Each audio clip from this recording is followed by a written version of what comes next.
Bismillahirrahmanirrahim. Assalamu alaikum students. Today our topic is common ion effect and its applications in salt analysis. How we can define common ion effect?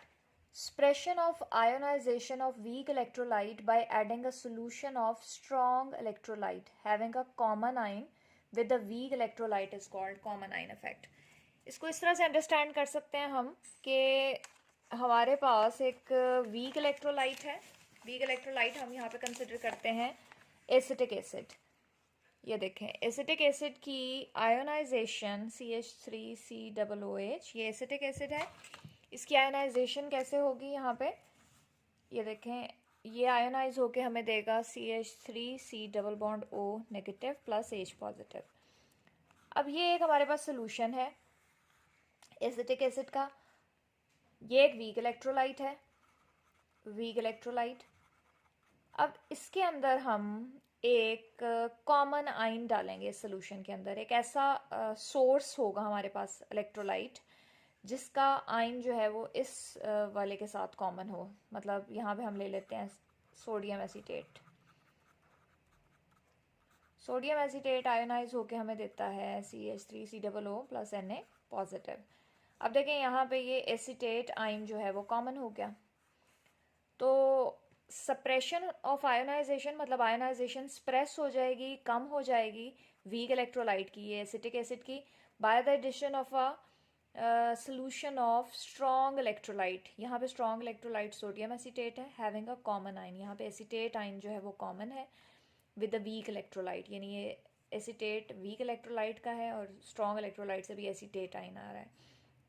तो यहाँ पे क्या होगा कि weak electrolyte जब acetate ion की concentration इस system में इंक्रीज़ कर जाएगी, सारी बात है, दोनों से एसीटेट आयन आ रहा है, तो फिर जो है क्या होगा कि इक्विलिब्रियम, ये एक रिवर्सिबल रिएक्शन है यहाँ पे. तो इक्विलिब्रियम को अटेन करने के लिए, वापस अपनी असल हालत में सिस्टम को लाने के लिए, more and more acetate ion will combine with this hydrogen और एसिटिक एसिड ये बनाना शुरू कर देगा.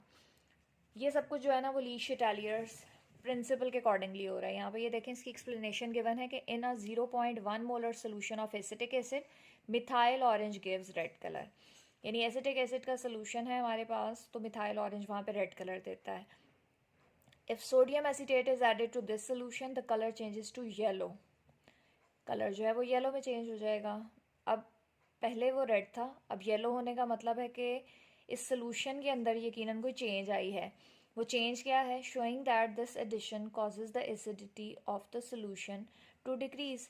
अब इस सिस्टम की एसिडिटी इस हाइड्रोजन आयन की वजह से है. तो जैसे ही हमने इसके अंदर देखें, पहले इसके अंदर मिथाइल ऑरेंज जो है वो रेड कलर दे रहा था, मिथाइल ऑरेंज रेड कलर दे रहा था. जैसे ही हमने ये वाला सोडियम एसीटेट ऐड किया तो एसीटेट आयन की कंसंट्रेशन जो है वो बढ़ गई. एज ए रिजल्ट वापस उसने एसिटिक एसिड बनाना शुरू कर दिया. तो एसिडिटी डिक्रीज़ क्यों कर गई है? क्योंकि हाइड्रोजन आयन की कंसंट्रेशन यहाँ पे कम होना शुरू हो जाएगी. क्यों? क्योंकि ये दोनों मिलकर वापस एसिटिक एसिड बनाएंगे.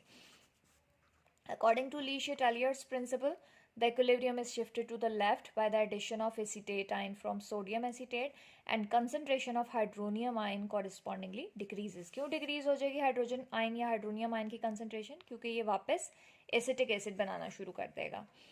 Since acetic acid and sodium acetate have the acetate ion in common. इसी एग्जाम्पल को हम अप्लाई कर सकते हैं ammonium hydroxide ammonium chloride system पे.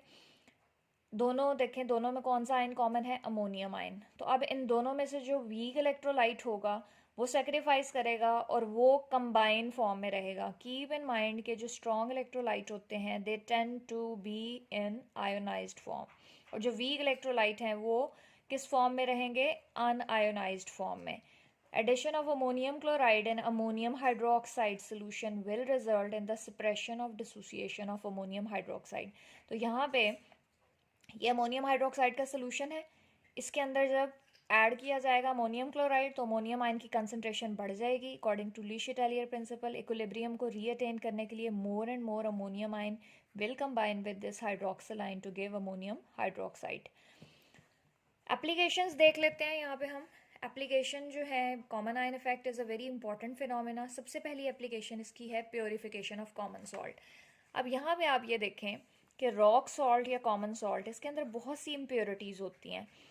अब उन इम्प्योरिटीज़ को हमने रिमूव करना है और प्योरीफाइड फॉर्म में लेना है, तो क्या करेंगे, हम NaCl का सोल्यूशन लेते हैं, कॉन्सेंट्रेटेड सोल्यूशन। कॉन्सेंट्रेटेड सोल्यूशन जो है NaCl का, उसे हम कहते हैं ब्राइन। ये एक्वस और ये भी एक्वस। तो ब्राइन में जब वाटर है, यहाँ पे NaCl का सोल्यूशन है कंसनट्रेटेड, आइंस बनेंगे। Kc अगर हम लिखना चाहते हैं इसका तो कैसे लिख लेंगे, Na positive Cl negative over NaCl। ये है जी common law of mass action के अकॉर्डिंगली।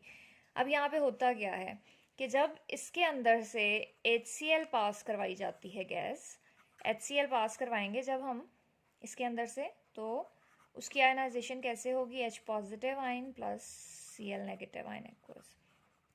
अब देखें दोनों में कौन सा आयन कॉमन है, क्लोराइड आयन। तो क्लोराइड आयन कॉमन होने की वजह से अब क्या होगा, अगेन कंपैरिजन आ जाएगा इन दोनों में से जो वीक होगा। Sodium chloride is weak electrolyte as compare to HCl। So chloride ion की कंसनट्रेशन को बैलेंस करने के लिए या वापस सिस्टम में इक्विलिब्रियम लाने के लिए more and more chloride ion will combine with this sodium to give back NaCl। तो जैसे ही HCl पास करवाई जाती है ब्राइन में से, तो NaCl जो है वो प्रेसिपिटेट आउट हो जाता है। इस तरह से अब जो NaCl हमें मिलेगा वो किस फॉर्म में होगा, प्योरीफाइड फॉर्म में। तो फर्स्ट एप्लीकेशन इसकी है प्योरीफिकेशन ऑफ कॉमन सॉल्ट। उसके बाद जी नेक्स्ट हम देखते हैं कि हमारे पास इसी जो कॉमन आइन है, कॉमन आइन इफेक्ट है, इसकी और जो एप्लीकेशंस आ जाती हैं they are in salt analysis. ये चीज़ बहुत इंपॉर्टेंट है। सॉल्युबिलिटी प्रोडक्ट में थोड़ा सा हिंट मैंने आपको दिया था इस बारे में। अब यहाँ पे आप देखें जो हमारे पास बेसिकली सॉल्ट एनालिसिस या मिक्सचर एनालिसिस अब आप थर्ड ईयर में करेंगे, तो मिक्सचर एनालिसिस में जो बेसिक रेडिकल्स हैं उन्हें 6 ग्रुप्स में डिवाइड किया गया है। हर ग्रुप का अपना एक ग्रुप रिएजेंट होता है जिसके थ्रू हम उस आयन को डिटेक्ट करते हैं। अब यहाँ पे आप देखें कि सेकेंड ग्रुप में जो ग्रुप रिएजेंट आ जाता है that is HCl plus H2S। अब सेकेंड ग्रुप के जो केट आइंस हैं वो देखें, Hg+2, mercuric, lead, bismuth, copper, cadmium, arsenic, antimony, stannous and stannic. Group reagent HCl plus H2S आ गया. The cations of second group are precipitated by passing H2S in the presence of HCl. अब यहाँ पे function HCl का क्या है, अब देखें HCl का फंक्शन क्या है, is to suppress the ionization of H2S due to common ion. अब H2S की आयोनाइजेशन से हाइड्रोजन आयन और सल्फाइड आयन बनेगा, HCl की आयोनाइजेशन से H पॉजिटिव और Cl नेगेटिव बनेगा। यहाँ पे वीक इलेक्ट्रोलाइट है H2S, तो हाइड्रोजन आयन है कॉमन आयन। तो जैसे ही H की कंसनट्रेशन बढ़ेगी तो सिस्टम को वापस इक्विलिब्रियम में लाने के लिए वीक इलेक्ट्रोलाइट अनआयोनाइज्ड फॉर्म में कन्वर्ट हो जाएगा। मतलब सल्फाइड आयन और हाइड्रोजन आयन मिलकर क्या बनाना शुरू कर देंगे, H2S. Hydrogen ions are common to H2S and HCl. The Kc for dissociation of H2S is given by, अगर हम Kc लिखते हैं तो वो हम इस तरह से लिख सकते हैं, ये देख लें आप Kc expression. With increase in concentration of hydrogen ion, the equilibrium is shifted towards left hand side of the equation. In other words, more and more sulfide ions react with hydrogen ion to form undissociated H2S. Thus, ionization of H2S is suppressed.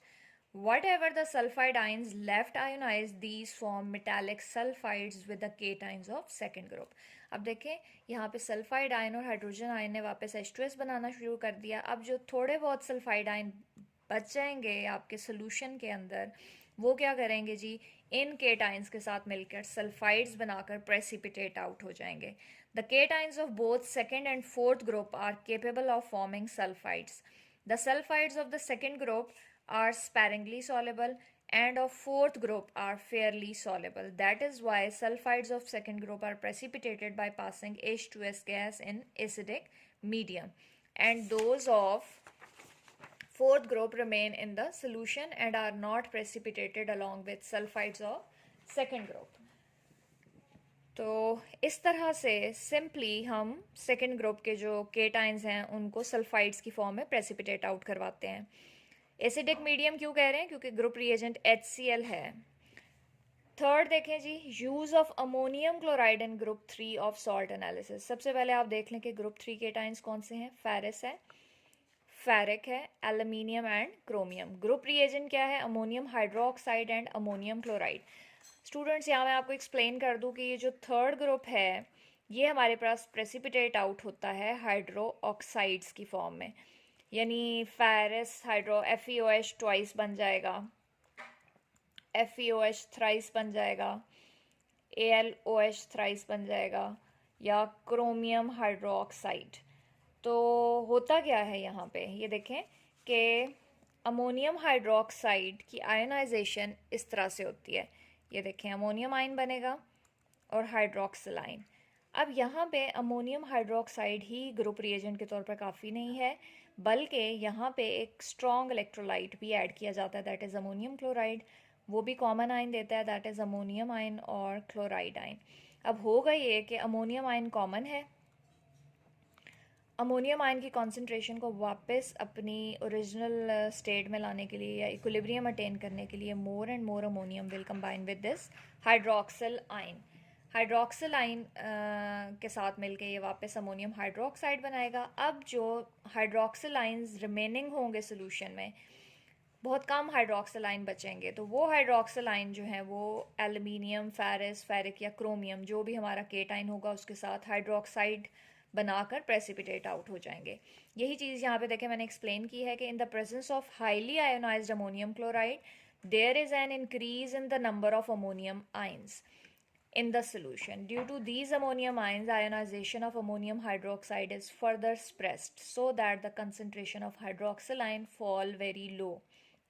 Under these conditions, the solubility product of hydroxides of third group alone is reached and these precipitate out, while the hydroxide of fourth, fifth and sixth groups, which possess a comparatively high value of solubility product, are not precipitated from their salt solutions and remain in the solution as ions. Use of ammonium chloride in group fourth of salt analysis देख लें। सबसे पहले हम cations देखते हैं, कौन से हैं जी ग्रुप फोर्थ के केटाइन? जिंक है, निकल है, मैंगनीज है एंड कोबाल्ट। ग्रुप रिएजेंट हमारे पास है H2S in the presence of ammonium chloride and ammonium hydroxide. अब point to remember is that कि सेकेंड ग्रुप भी सल्फाइड्स की फॉर्म में प्रेसिपिटेट आउट हुआ था, लेकिन वहाँ पे H2S इन एसिडिक मीडियम थी, that was HCl, dilute HCl। यहाँ पे आप देखें कि फोर्थ ग्रुप भी प्रेसिपिटेट आउट होगा लेकिन बेसिक मीडियम में, दैट इज वीक बेस हम यहाँ पे दे रहे हैं। Due to presence of ammonium chloride which furnishes large number of ammonium ions, the ionization of ammonium hydroxide is restricted to the desired extent in which H2S precipitated out radicals of this group. तो इस तरह से fourth group जो है वो sulphides की form में precipitate out होता है। फिफ्थ ग्रुप देखें जी, फिफ्थ ग्रुप में क्या है हमारे पास? केटाइंस देख लें, calcium, strontium and barium. Group reagent यहाँ पे अमोनियम क्लोराइड है विद अमोनियम कार्बोनेट। अब आपको अगेन देखें कॉमन आयन नजर आ रहा है। यहाँ पे क्या होता है जी, in fifth group ammonium chloride is used with ammonium carbonate as group reagent. If ammonium carbonate alone is used as a group reagent, then magnesium of sixth group will also precipitated as magnesium carbonate.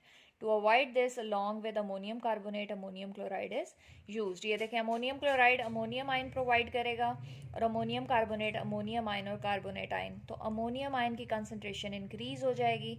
As a result क्या होगा जी, ammonium ion और carbonate ion वापस ammonium carbonate बनाएंगे और जो remaining carbonate ion, जो थोड़े से कार्बोनेट आयन रिमेनिंग होंगे सोल्यूशन के अंदर, लो कंसंट्रेशन आप इसे कह सकते हैं, तो वो लो कंसंट्रेशन सफिशेंट होगी फिफ्थ ग्रुप को प्रेसिपिटेट आउट करने के लिए, कैल्शियम, स्ट्रॉन्शियम और बेरियम कार्बोनेट्स की फॉर्म में, but it is insufficient to exceed the solubility product of magnesium carbonate. Hence, it is thus not precipitated out. Use of ammonium hydroxide in group fourth of salt analysis, sixth point है हमारा। Again, fourth group में हम ammonium hydroxide का function बताएंगे। The filtrate of third group contains hydroxyl ions and is basic. The function of ammonium hydroxide is to provide hydroxyl ion which removes hydrogen ions and thus enhances the ionization of H2S. ये देखें fourth group में हमारे पास ammonium hydroxide जो है वो ammonium ion दे रहा है और हाइड्रोक्सिल आयन दे रहा है, और H2S जो है वो हाइड्रोजन आयन और सल्फाइड आयन। अब अमोनियम हाइड्रोक्साइड से हाइड्रोक्सिल आयन और H2S से H आयन मिलकर वाटर बना देते हैं। एज ए रिज़ल्ट क्या होता है कि जी हाइड्रोजन आयन देखें कंज्यूम हो गए ना, तो सल्फाइड आयन जो हैं उनकी कंसनट्रेशन ग्रेटर हो जाएगी। As a result fourth group जो है वो प्रेसिपिटेट्स की फॉर्म में रिमूव हो जाएगा, या हम केट आयंस को डिटेक्ट कर सकते हैं। तो इस तरह से कॉमन आयन इफेक्ट अप्लाई करके हम सॉल्ट एनालिसिस में भी अपने केट आयंस को आइडेंटिफाई कर सकते हैं, प्योरिफिकेशन की जा सकती है NaCl की। So it is a very helpful phenomena. Okay ji, that's all for today's lecture. If you are having any query, you can ask in the comment section.